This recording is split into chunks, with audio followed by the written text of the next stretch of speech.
Welcome to Wednesday Night Live, the class that puts some peek into your week and keeps Thursday and Friday just as fresh as it was on Monday and Tuesday. We're glad you're here. We're beginning a brand new study on Elijah. We're going to cover chapter 17 tonight, and then next week, 17 and 18. So you want to be here to be part of it. This is a class where we learn from each other. We encourage you to talk, to ask questions, to make comments, because that's the best way to learn. We learn from each other. Would you pray with me, please? Father, thank you for this day and this time together, and the people who have come out to be part of the class and those online. I ask that you help me get out of the way so people can see you and realize the love you have for us and the power you want in our lives. In Jesus' name, amen. All right. How do you assess the truth of the news stories you read and hear every day? Let me give you a little background on this. If you are living in Canada, you get a different view of the news than if you're living in the United States. If you are at one political party, you get a view, and then the other political party gives you just the opposite view. They have found that from one news station to another, there can be a complete change in emphasis. So what do you do to assess the truth of what you read and hear every day? Shad. You mean they're all not true? I'm saying there are differences. Well, I thought they were all the truth. It's kind of hard when they're talking different stuff. I believe you have to, personally myself, I don't listen to just one, I listen to many. That way I had a more broad view of the truth. Okay, So, that's what I do. That's good. That's good. Check. I listen for quantifiable numbers that backs up what they're saying, as opposed to saying it's a lot greater than it used to be, or it's much more. When somebody says that, I'm not listening, because that right there is garbage. I write proposals. If you put that kind of thing in a proposal, the customer just throws it out. So it has to be something that's qualified, that you said it's gone up 3.5%, as opposed to saying it's gone way up, which is what you get in a lot of the news right now. You do. You certainly do. Yeah. And to piggyback on what Chuck says, I think a lot of times when they throw out numbers, you can kind of fact check that through other sources, which kind of helps. Yeah. So the broad statements are usually no good, but exact numbers are something you can usually find if you do a little research. Good. That's true. Good. Thank you. Haven't heard anything from this side. And I'm not going to. It looks like. You got to shut it off because none of it's true. You just turn it all off. Amen. That's pretty much the policy that we take. We don't tune in to one station or another. Okay.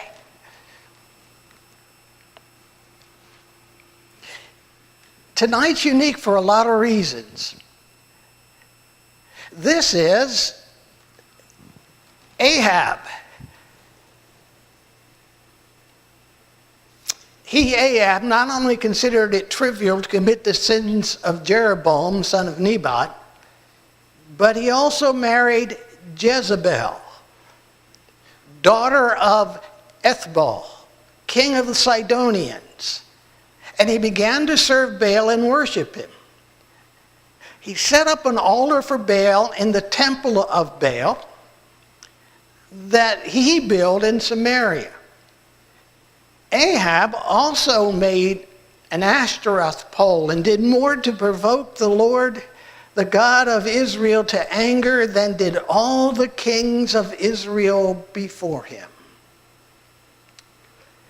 Now, Ethbaal is also Jezebel's daddy, but he also is the major priest for the prophets of Baal. So she gets this all with her. She's raised in it. She's constantly exposed to it. So when she marries Ahab, she brings all that history with her. And Ahab says, well, if she's going to bring all that stuff of Baal, I'll go with the female version and I'll set up some Ashtaroth poles. It happens that easy. The Baal worship was tough. Anybody know anything about the Baal worship?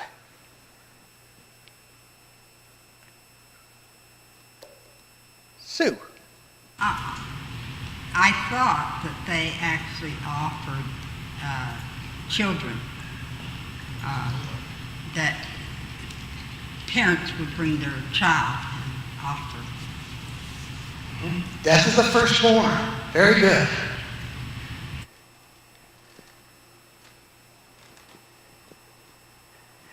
He's one of these gods, when he gets mad at you, something bad's going to happen. Now, he's going to bring Elijah on the scene. And Elijah's name means, my God is Yahweh or Jehovah. Either one fits. But he's saying, I'm not going with this Baal stuff. And God sends him. Now, Elijah, the Tishbite from Tishbe in Gilead, said to Ahab, as long as the Lord, the God of Israel, lives, whom I serve, there will be neither dew nor rain in the next few years, except at my word. What's the point of saying there's not going to be any rain? Chuck. Get his attention. Could get his attention, yeah. Good. And, you know, it's also going to show where the true God is and be a contrast to the false gods. Okay, good. Excellent. Sue. Well, it also is going to give some credence to what Elijah says. If he says that it's not going to rain and it quits raining, then, you know, Elijah's speaking the truth. You can put some stock in what he says. Good.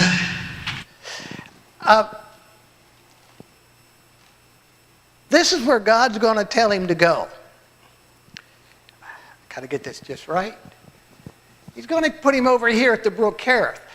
This idea of Tishbe being right here, Gilead was right here. But we don't know where Tishbe is.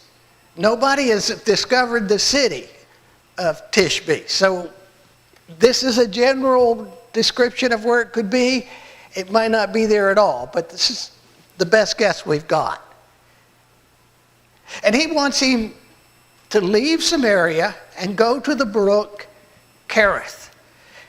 Elijah was a man just like us, and he prayed earnestly that it would not rain, and it did not rain on the land for 3.5 years. Again, he prayed, the heavens gave rain, and the earth produced its crops. So we're talking about a drought that lasts 3.5 years.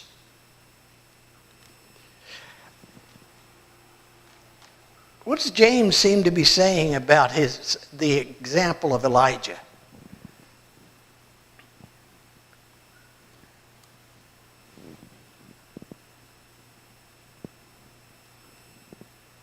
Sue? The fact that he says he was a man just like us would say that he didn't have any special magical powers or anything. This all happened by his praying to God, trusting in God, and it's an example for us today that, through prayer, trusting in God, that God is able to do. Okay, thank you. Chuck? Kind of complimenting what Sue said, it really is an encouragement to pray to God with bold expectations. Okay, very good, thank you. At this point in his life, how would you describe Elijah as far as courage goes? And why? Start over here this time.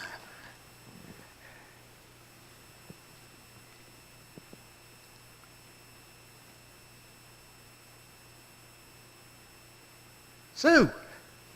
I think the fact that Ahab was the worst king that they had yet in the northern kingdom says how bad he was and how evil he was. And to stand up to him, I would think would take great courage. Okay, very good. How many people got to go to Ahab did Elijah bring with him to go to Ahab?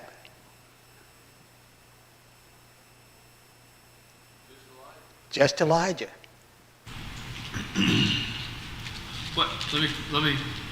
He did bring someone.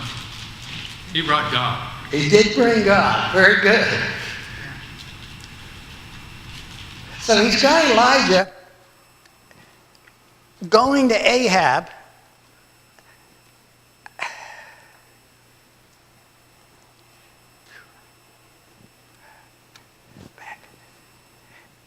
Then the word of the Lord came, leave here,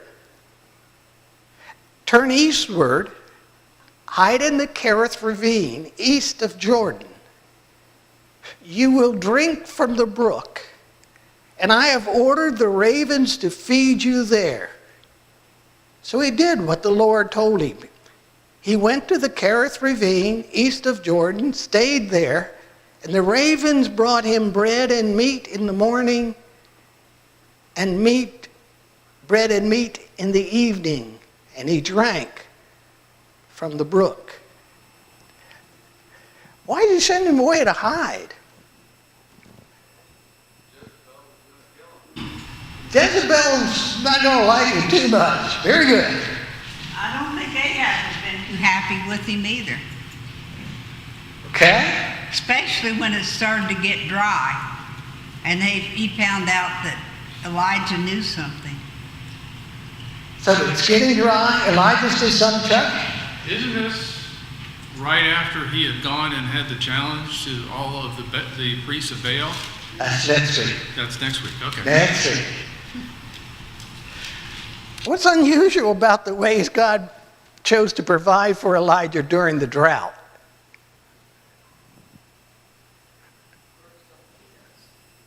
Excuse me? Feed us, ravens. The ravens don't fear. Okay.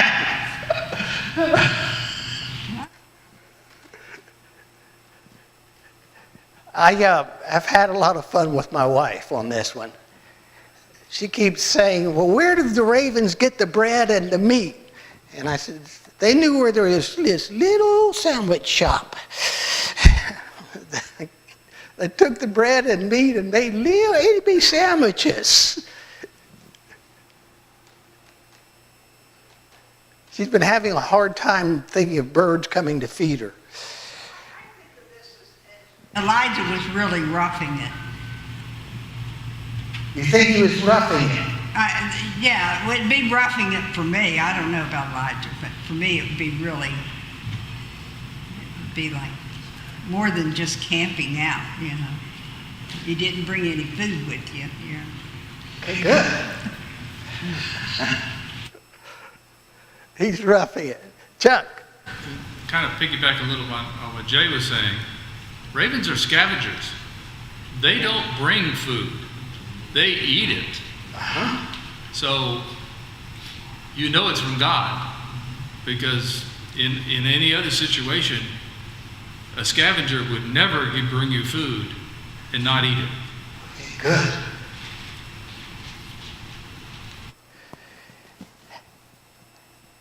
And sometime later, the brook dried up because there had been no rain in the land. Then the word of the Lord came to him. Why did the brook dry up? Right. Well, it didn't rain. Whoops. The source of the water quit. Yeah. What's it tell you about people who are Christians versus the other kind of people who aren't Christians?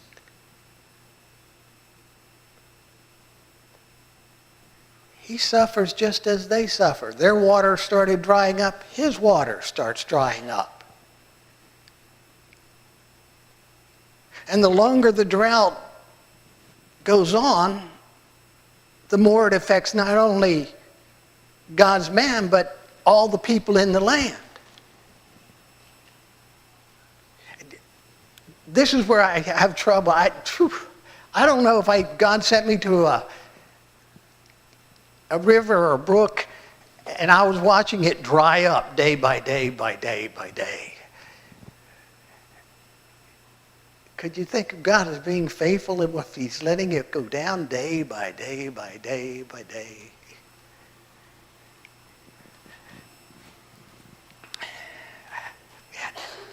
Okay, he's going to leave the Kerith Brook. He's going to go up here to Zarephath. Because God had told him, go at once to Zarephath of Sidon and stay there. I've commanded a widow in that place to supply you with food. So he went to Zarephath.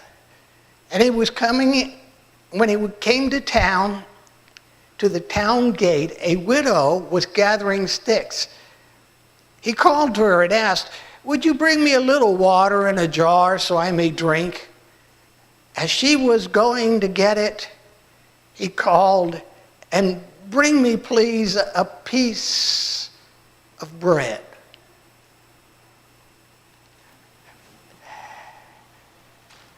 Why is this a bigger challenge? It's just got mountains. Chuck. Jezebel's a Sidonian.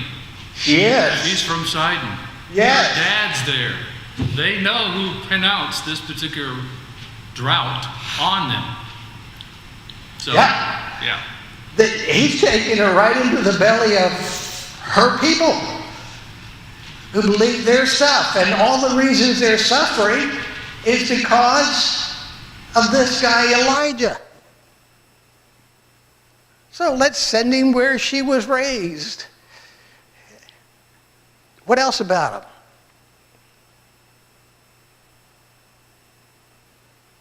Jew or Gentile?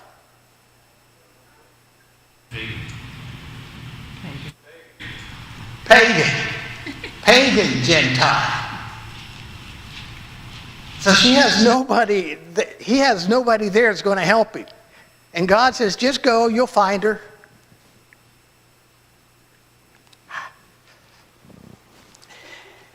She's picking up sticks. Why pick up sticks? She's going to build a fire. And the thing she's going to build the fire, she says, I don't have any bread, only a handful of flour in a jar and a little oil in a jug.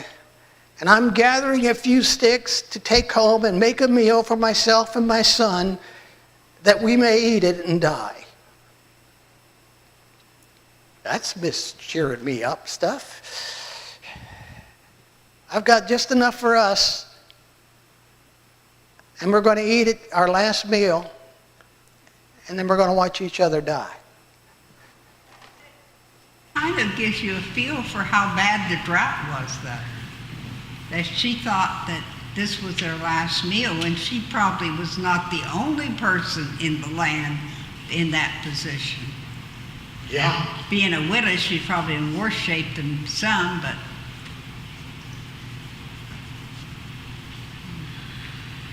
Very good. And Elijah says, don't be afraid. Go home and do as you have said. But first, make a small cake of bread for me from what you have and bring it to me, and then make something for yourself and your son. For this is what the Lord, the God of Israel, says. The jar of flour will never be used up, and the jug of oil will not run dry until the day the Lord gives rain on the land. Okay, you are in this town, you're ready to die, and along comes a complete stranger. And he says, I need something to eat and something to drink. And she says, I don't have enough for you. I've got enough for my son and I, and we're going to eat our last meal together, and that's going to be that. And now this stranger says, feed me first,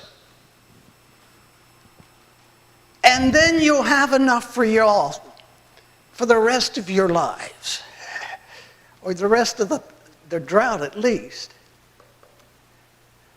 You know what I think of? Scam calls. So, that's what you're going to say? Sounds like a scam call. damn. Yes. Just so you all are impressed, get ready to be impressed. I got a phone call 2 weeks ago that says I won $2 million, and it's waiting for me in New York. I told them to mail it to me. It hasn't come yet. But this sounds like a perfect scam. Just give me what I need, and if y'all don't have enough, well, you're planning to die anyway. Chuck. What's she got to lose? What does she have to lose? That's a good point. If she believes him, then she won't die. If he's telling a lie, she's going to die anyhow. What's she got to lose? Oh, that's a good point. Yeah. My thought is the nerve of him to ask the mom to take food away from her and her child to feed him when she has a handful of sticks. I mean, if he's deceiving her, he may be in trouble. Because you don't mess with a kid. Okay. You don't mess with somebody's child. What do you see when Elijah promises that flour and oil will not be used up?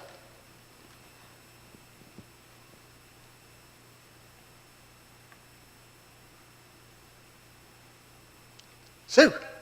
One of those facts that can be checked, just like when Elijah told Ahab, not going to rain until I say it is. Flour and oil will not be used up. It's a fact you can check.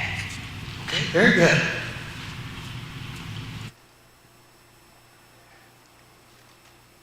How does it test the faith of the widow and her son?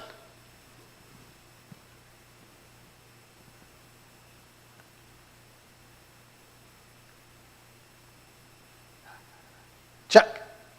May not test the faith at this point, but the first time that fills back up again with oil and flour, then it's going to change her mind a little bit.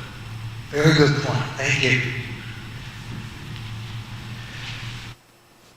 What? God doesn't give her enough grain and oil for a year so that she could sort of rest her mind and know that it's going to be there for the whole year. She'll have enough, everything. God gives them just enough for a few days each time. Why would he do that?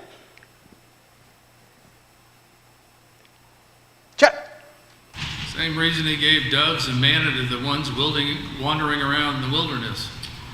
You need to make sure you understand where your blessings are coming from. Very good. Sue, do you have a point? No, I'm shaking my head. He wants them to know this came from him. And so he does it on a daily basis. I would think it would build their faith. Elijah's faith, her faith, the son's faith. Every time that they had food to eat, the next day, and the drought continued. Okay, good. Yeah. Makes me mindful of when we do the Lord's Supper every week. It keeps us faithful, keeps us strong. We know where it's coming from. We don't lose sight. I think that's why he gives it in increments and not all at once. And maybe if he gave it all at once, it would put her at risk, jeopardy, or son, safety, or they just would lose sight of being thankful. Very good. Thank you.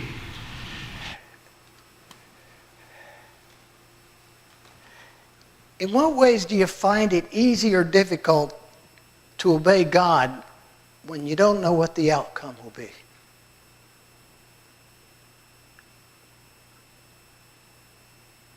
Chuck, I look forward to seeing how it's going to turn out. you look forward to seeing it turn out. How it's going to turn out. How it's going to turn out. Okay. Shad, you seem to be shaking your head. Yeah. I agree with Chuck. Okay, good. God doesn't give us a whole lot of guarantees. If you say this amount of prayers, then I will answer these 4. He doesn't do that. He seeks ways to build our faith. And some things won't build our faith. Sue. But it's scary when you sometimes you're in a financial situation that you're going from maybe not day to day but paycheck to paycheck, and somebody needs help, financial help, and if I give them that help, then I'm not sure I'm going to make it till the next payday. But you really feel like it's what God wants you to do. It's the right thing to do. That can be difficult. It sure can be. Chad. We always make it. Whenever we give, whatever we give, and whatever we do, somehow we always make it. That's why we're all here. Yeah. Still building our faith. Yeah. Very good.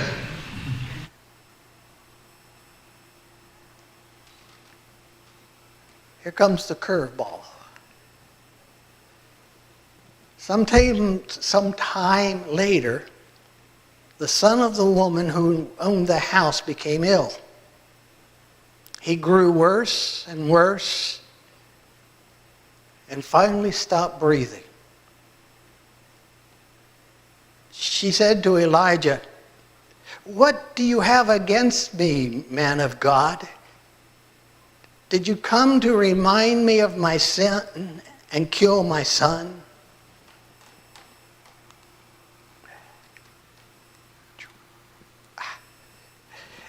Is this a popular viewpoint? If something bad happens, I must have done something bad? And this is punishment. Chuck. Certainly in the pagan religions, if you did something against the gods, they were vengeful. They took it out on you. So for her, it was a conclusion to say, I must have done something against your God. and you're going to kill my son. Okay, good.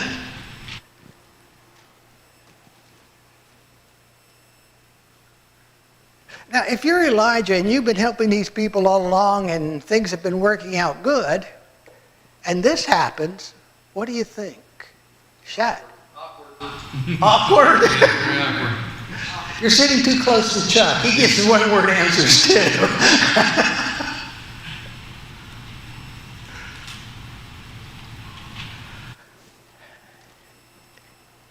Give me your son, Elijah replied. He took him from her arms and carried him to the upper room where he was staying, and he laid him on his bed.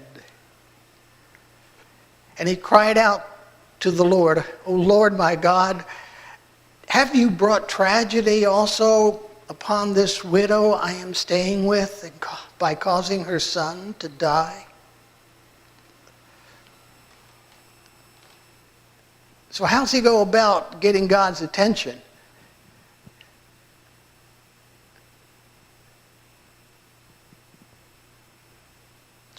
Chad. He calls God out. He calls God out. That's what it sounds like. Okay? Can you define calls God out? I hear sometimes people say, well, call him out. I don't know what that means. He asked why he was put in that situation, why God put him in that situation and put the family in that situation. So the family helped him, but then she loses a son because she took in a man of God. Okay. Thank you. Chuck? When I read it, it says, have you brought tragedy upon this widow? In other words, he's trying to understand, where is the source of this evil? Book of Job would have been written by now. And so the cause and effect, maybe with Elijah, is he understands, or doesn't, he understands normally how God works. He doesn't understand how this tragedy is coming upon the widow. And he says, are you doing it? Or is it somewhere else? Where is it? Why is this happening? Very good. And he stretched out himself out on the boy 3 times and cried to the Lord, "O Lord my God, let this boy's life return to him."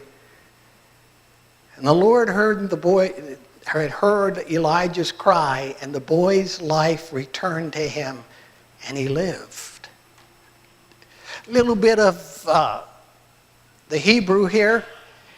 If the boy is laying like this, Elijah covers his hands and arms and lines up perfectly. Legs on legs, arms on arms, heads on heads.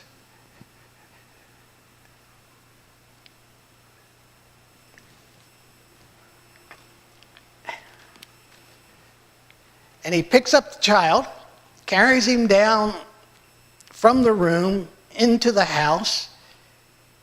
He gave him to his mother and said, "Look, your son's alive." Then the woman said to Elijah, "Now I know that you are a man of God, and that the word of the Lord from your mouth is truth."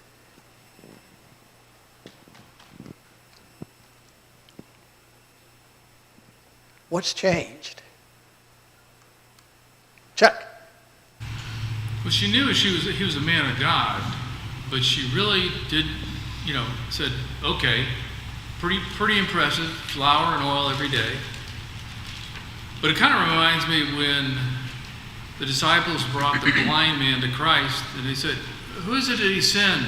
Is he or his parents? And Christ said, he's blind so that we can show you the power of God to heal. I think it's a little bit of that here. Yeah. She is, at the beginning, a Gentile, pagan, Baal-worshiping woman. And now that this has happened, and Elijah's done these things through God, she is a believer that he has the truth. That's a long way to come. Why did God raise the widow's son from the dead? Shad. I think that, to me, it was a full-grown man, laid on him 3 times. Couldn't that have been like chest compressions and he didn't realize it? And maybe it was you know what I'm saying? I mean, Yeah. I mean, he was a full-grown guy. Maybe it was just all, maybe he did it himself. I mean, who knows? Okay. Maybe reading a little too much into it, but 3 chest compressions, it may bring somebody back. Okay, good. Sue? Oh, you were reaching for your mask. I'm sorry.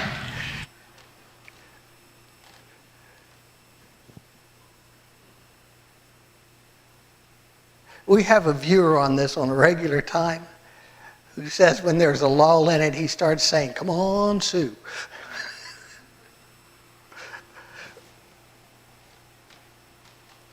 How did she react when her son has returned to her alive? We sort of covered that. So next week is the key, I think, to Elijah's ministry. You get a real feeling of how great this man was. It's going to be chapters 18, and there's a little bit in 19 before he gives it over to Elisha. So read the 2 chapters. It's going to be good stuff. As we look at how Elijah became one of the great men of God. Thank you all for coming. I appreciate that. If you're online, I appreciate you tuning in. This Sunday, Matt Robinson will be up here. If you've ever been around Matt, you know how dynamic his presentations are. So if you are looking for a place to go to church where it'll be good, this will be the place. You'll have a very good evening, and thank you so much. Sing the